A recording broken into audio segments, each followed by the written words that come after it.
एक छोटे से गांव के पास घना जंगल था।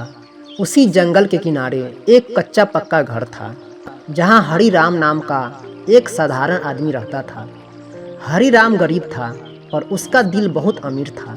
वह लकड़ियां काटकर और कभी कभी खेतों में मजदूरी करके अपना गुजारा करता था। उसकी दुनिया बहुत छोटी थी, लेकिन उसके मन में दया और प्रेम बहुत बड़ा था। एक दिन सुबह सुबह हरिराम जंगल की ओर लकड़ी काटने गया। जैसे ही वह कुल्हाड़ी उठाने ही वाला था, उसे एक पेड़ से अजीब सी आवाज़ सुनाई दी, बचाओ बचाओ। हरिराम चौंक गया। उसने इधर उधर देखा। तभी उसकी नज़र एक हरे तोते पर पड़ी, जो जाल में फंसा हुआ था। शायद किसी शिकारी ने उसे पकड़ने के लिए जाल लगाया था। तोते की आंखों में डर था और उसके पंख घायल हो चुके थे। हरिराम ने बिना देर किए जाल काट दिया और तोते को आज़ाद कर दिया। तोता डर से कराह रहा था। हरिराम उसे अपने घर ले आया, उसके पंखों पर हल्दी और तेल लगाया और एक कोने में आराम से बिठा दिया। कुछ दिनों में तोता ठीक होने लगा। वह बहुत सुंदर था, चमकदार हरे पंख, लाल चोंच और तेज आंखें। सबसे खास बात यह थी कि वह बोल सकता था। तोते ने एक दिन कहा कि धन्यवाद मालिक, आपने मेरी जान बचाई। हरिराम ने मुस्कुराया और कहा, मैं तेरा मालिक नहीं हूँ बेटा, मैं तो बस इंसान हूँ। दिन बीतने लगे। तोता अब हरिराम के साथ रहने लगा। वह सुबह उसे जगाता, शाम को बातें करता और अकेलेपन में उसका सहारा बन गया।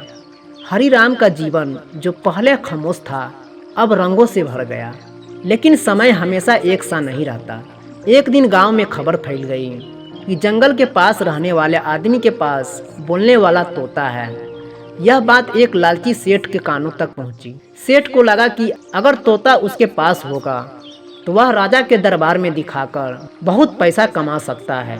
सेठ एक दिन हरिराम के घर पहुंचा और बोला कि हरिराम, अपना तोता मुझे बेच दे, मैं तुझे ढेर सारा पैसा दूंगा। हरिराम ने साफ मना कर दिया। तोता मेरा दोस्त है, सामान नहीं।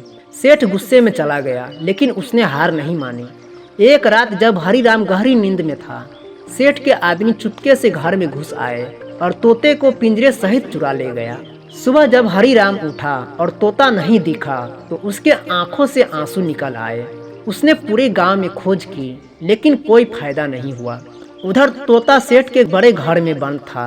सोने का पिंजरा, स्वादिष्ट फल, सब कुछ था, लेकिन आज़ादी नहीं थी। तोता उदास रहने लगा। वह खाना भी ठीक से नहीं खाता था। एक दिन राजा के दरबार में तोते को लाया गया। राजा ने पूछा कि तोते बोलो, क्या तुम्हें यहाँ अच्छा लगता है? तोते ने जवाब दिया कि महाराज, सोने का पिंजरा भी जेल होता है और मिट्टी की झोपड़ी भी, अगर वहाँ प्रेम न हो। दरबार में सन्नाटा छा गया। राजा को यह बात दिल से लग गई। उसने पूछा कि तुम किसके हो? तोते ने कहा कि मैं उस आदमी का हूँ जिसने बिना किसी लालच के मेरी जान बचाई थी। राजा ने तुरंत सेठ से पूरी कहानी सुनी। सच सामने आ गया। राजा ने गुस्से में सेठ को सजा दी और आदेश दिया कि तोते को उसके असली साथी के पास पहुंचा दिया जाए। जब हरिराम ने अपने तोते को वापस पाया तो उसकी खुशी का ठिकाना नहीं रहा। उसने तोते को पिंजरे से बाहर निकाला। तोता उड़कर उसके कंधों पर बैठ गया और बोला कि आज समझ आया, मालिक नहीं, दोस्त की असली धन प्रेम और आज़ादी है।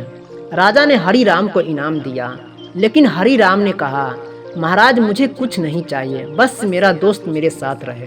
राजा ने हरिराम के लिए गांव में एक छोटा सा काम तय कर दिया, जिससे वह सम्मान के साथ जीवन जी सके।